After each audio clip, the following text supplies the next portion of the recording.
funny how people love it when I walk and talk. If I can walk and chew gum, I'm doing good. Hey, listen, I want to tell you about something. I have a little bit of a. This is not a conspiracy theory. I just believe that after the dust clears, you're going to find out that people couldn't get to us with big machinery. They couldn't destroy us with missiles because then too they would destroy themselves.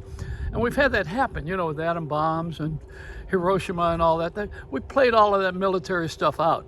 So what they could do now is they got to poison us. They can't get to us emotionally because we're a country of everybody's country.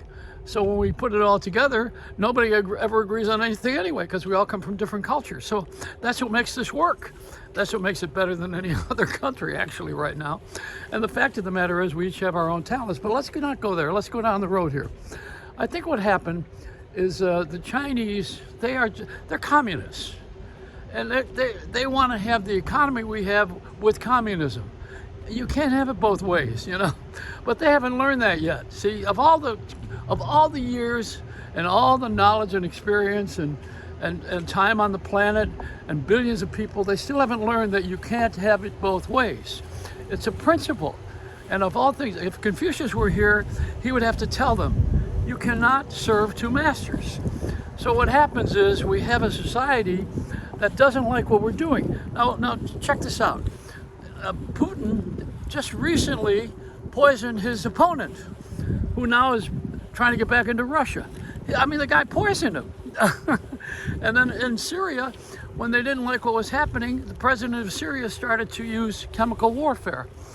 And when that North Korean big mouth, and I don't like him, and he said, we're going to have a Christmas gift for you.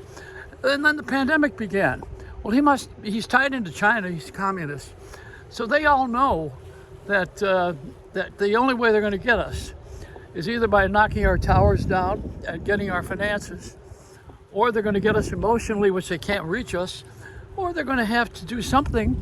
And they went to a lab and they come up with a formula, and we got hit the worst of anybody in the world. Now everybody got hit, but we got it the worst.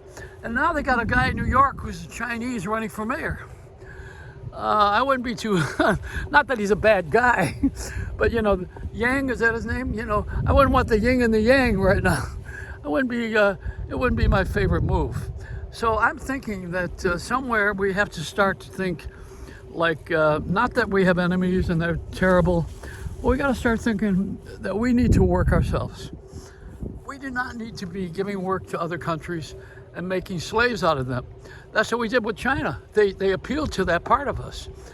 What they did was they offered us the weakness that we have, which is work. We don't want to work, we're lazy. And investments, that's money.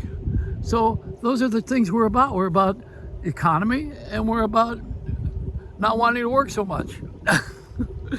And the whole world is that way with robots. But you know what? I think we're going to, somewhere along the line, figure it out. And you're going to not want the Chinese to make all of our stuff. We're going to have to make their stuff. And one of the things they're going to have to learn from us, because there are a lot of fine Chinese people, incidentally, like in any race, but they're going to learn from us that you can't beat us because we're everybody. That's the reason. You can't, no matter how divided we are, see, the other countries are operating on multiplication. We're operating on division right now. And we shouldn't have that table of division or multiplication. We need subtraction. We need to go back to the economy that we had, which is people working, making money, going home, hiring people, giving them money for work. That's what we need to do. And the other thing we need to do is to go watch that movie, Mad Mad World, where the money is hidden between two trees. And I think we got it right here. There's a bucket of money buried under there.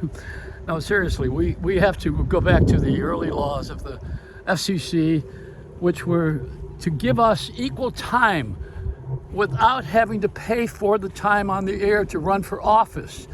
This then would eliminate corruption in the end, because you'll see all these senators and congressmen who are now coming out of the woodwork being stripped of their money from people backing them because they joined Trump recently with that voting scandal. So now you see that the money is driving all of these senators and congressmen. And it's investment money. They're investing in congressmen and senators. That's called payola.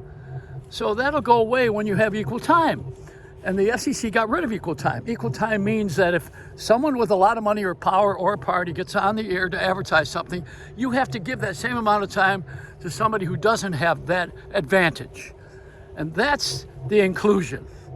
Then you'll erase all of the color bars. Why? Because everybody will be able to run for office who is qualified. Because what we need to do is to have some sort of an understanding. And love, you can't have love without understanding. It doesn't, it's an umbrella, it's over it.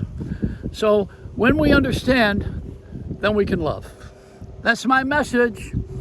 And please listen to this and pass it on, because it's the only way out is in. It's a Reynolds wrap.